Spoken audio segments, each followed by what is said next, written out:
હું તો આ દીકરીઓને કહું તમારો સિદ્ધાંત હોવો જોઈએ બાપુ. ધારો તો તમે આજે બાળીને ભસ્મ કરી દો તાકાત છે તમારામાં, પણ હવે તમે દી ઉઠાડ્યો તમારે કોને કેવું? આ દીકરીઓમાં શક્તિ વહી ગઈ એવું કોઈ દી વ્યામે ન રાખતા. તો દીકરીઓએ દી ઉઠાડ્યો છે જે ફેશન.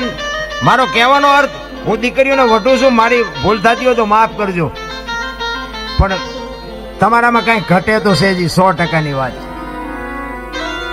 કોઈની તાકાત નથી બાપુ લાંબો હાથ કરી શકે તમારી સામે દ્રષ્ટિ મેળવી શકે, વાતમાંય માલ નહીં. પણ હી ને હા, અમારા માજી તો એમ કહેતા અમારા ભાભીઓને કે ઉદરમાં સંતાનનો વિકાસ થતો હોય ને ત્યારે જે તે ખવાય નહીં, ગમે એની અરે બેહાય નહીં, ગમે એવી વાત કરાય નહીં, હલકું બોલાય નહીં, જેવું તેવું ખવાય નહીં.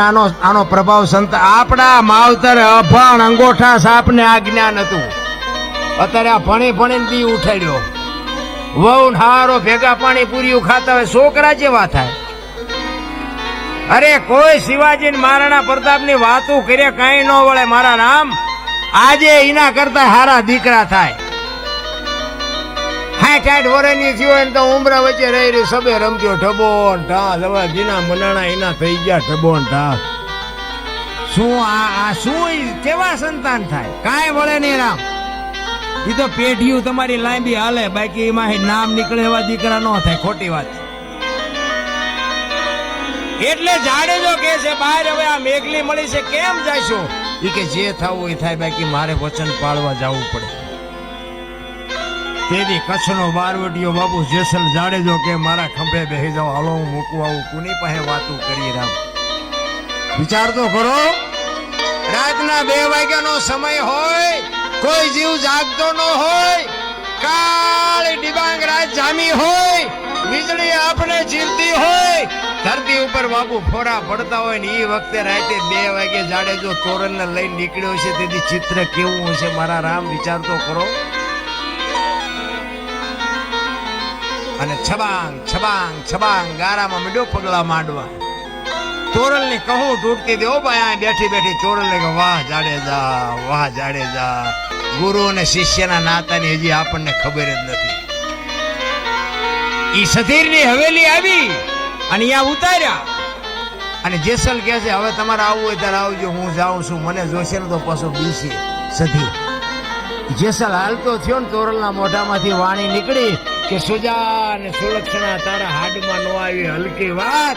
આવા નરને કેમ મોડા મળીએ જાય, મારે સરગાપુરનો સાથ. વાહ જાડેજા વાહ, ત્યાં તો મને ઉજળી કરી દીધી મારા રામ.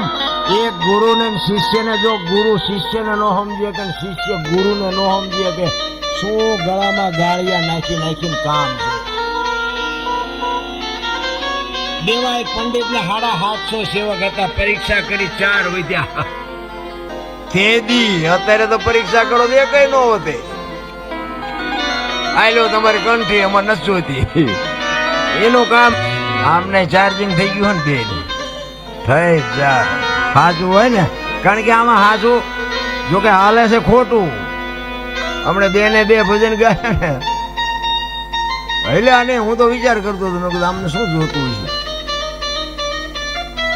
પછી ઓલા વ્રતના સપના કીધું તા બધા ડોલો હમણે એમ ઠીક આમ હતું એમ કોને ચાર્જિંગ થઈ જાય. મેં કે હાલે ખોટું. આ સંતવાણીનો પ્રોગ્રામ છે પણ એ હાલ્યું, સંતવાણી નું હાલી. ખોટું ચાલે છે. જો તેમ સોકું ઘી લઈને બજારમાં રાડ્યું પાડજો, જો ખપે તો મને કહેજો. દારૂ બાવળી આમ બેસે ને તો ખપી જાય. ખોટું હાલ્યું જાય ને. હા વિચારવા જેવું છે. અને સાચું છે ને, સાચું જો બાપુ ઉતરી જાય ને તો હજમ થતું નથી.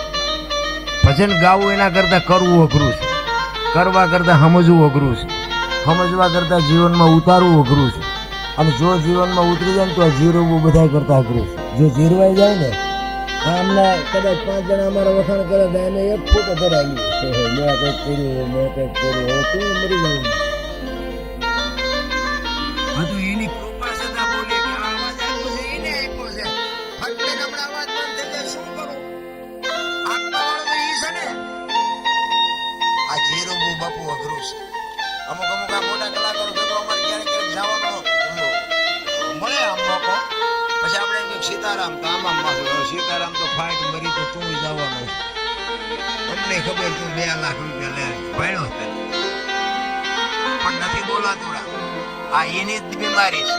હાલો અમારે અહીંયા ખાંડની આજુબાજુ બાબુ પંચાળમાં અમારા કોળીના છોકરા બાબુ ભજન ગાય તણા મેળામાં કોક દી તમે આવ્યા હોય તો સાંભળ્યા હોય બાપુ કાનદાસ બાપુ નારાયણ બાપુને યાદ કરાવી દે એવા છોકરા અમારે અહીંયા પીડ્યા છે પણ તે સુધી કોઈ પોગવા ન દીધા પોગવા એ આવા બધા અહમના પૂતળા છે ને હવે નગર ઈ ભગવાનનો કદાચ 2 ભજન ગાય ને ભગવાનના 5 નામ લે તેમાં મને શું ખોટ આવે તમે જુઓ તો ખરા ઈર્ષા કેટલી. એટલે મેં હમણાં કીધું ને અમે આખી દુનિયાને શીખામણ દે ભાઈ કે આ કેટલો હપ હોય ને અમને ખબર હોય. હા તમે જોજો કલાકાર સાજા કલાકારના મોટા પ્રોગ્રામ હોય ને તમારે જોવાનું એનો તબલચી જુદો હોય એની પેટી જુદી હોય કારણ કે ખબર હોય ઓલો ઊંધું મારશે હા હોય તો એક તબલચી નો બધું હાલ્યું જાય.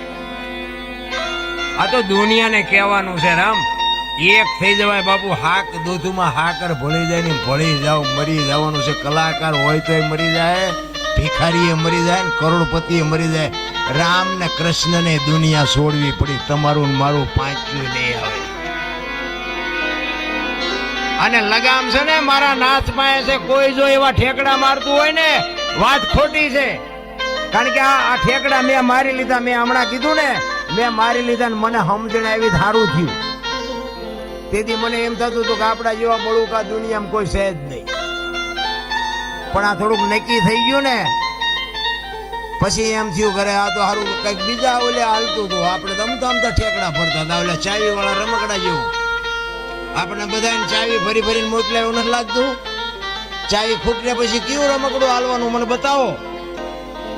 એમાં અમુક ઓલી સ્પ્રિંગ કડક હોય ને એ વધુ ઠેકડા મારતો નથી હોતા આપણે રમકડા અમુક કડક સ્પ્રિંગ વાળા વધુ ઠેકે એને નથી ખબર કે તારી એકલી ફૂટી તો રહેવાની છે હળવો રહે ને. બધાય બાપુ કરોડપતિ હોય તો રોડપતિ હોય તો ભલે બાપુ મારા નાથ પાસે બધાની લગામ છે. કોઈ કહેતું હોય ને કે મેં કર્યું વેમમાં ન રહેતા રામ. અને ઈશ્વર છે ને દયાળુ તમે જોજો ગરીબ માણસ છે ને ગરીબ માણસ અહીંયા બાપુ કોઈ દી રોગ નહીં મોકલે. તમે જોજો ઝૂંપડામાં રહેતા હોય ને મજૂરી કરતા હોય ને એને હાર્ટ એટેક ડાયાબિટીસ ને હુમલા ને આવું બાપુ કોઈ દી નો ઈ ઓલાને ખબર છે. આ બધું છે ને પૈસા છે અહીંયા જ આ ખો છે વધારે પડતા પૈસા છે ને 8 દી બીપી મપાવે. ડાક્ટર એક જ વાત કરે દાળ ભાત સિવાય કાંઈ ખાધું જ મર્યો. હવે શું કરવું રો આ પૈસાને પૈસા છે અહીંયા રોગ છે. ઓલું ડેન્ગ્યુ નતું ડેન્ગ્યુ કઈક આવ્યું હતું મસર કે કરડે ડેન્ગ્યુ થાય. હવે તમે જુઓ તો હારા મારું મકાન હોય મસરદાની હોય બારી બારણા બંધ હોય તો અહીંયા એને કરડે બોલો.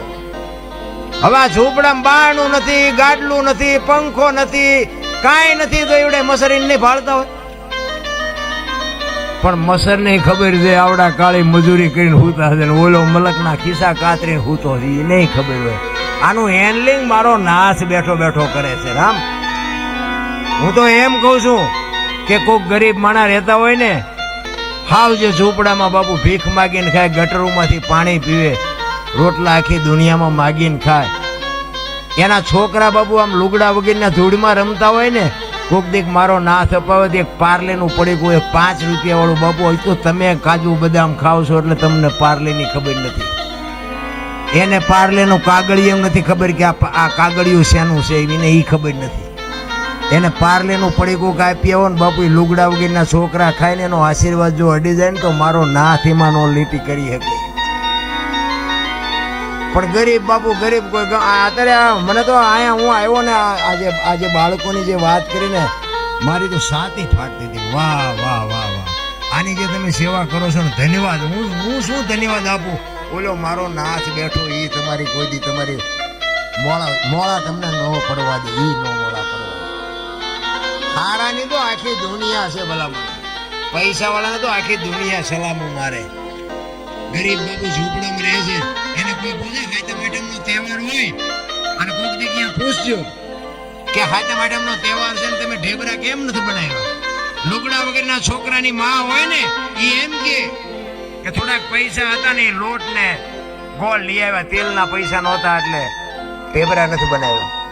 અને મારો નાચ જો અપાવે 500 કિલો તેલ ઈ ઝૂંપડામાં આપી આવો ને, અને એમાંથી જે ઢેબરા બને ને જે લુગડા વગરના છોકરા ખાય અને એના પેટમાં જાય ને પછી જે આશીર્વાદના ધોધ છૂટે ને, મારા નાચ ડોક્ટરે રજા આપી હોય ને તો મારો નાચ ન મારી શકે.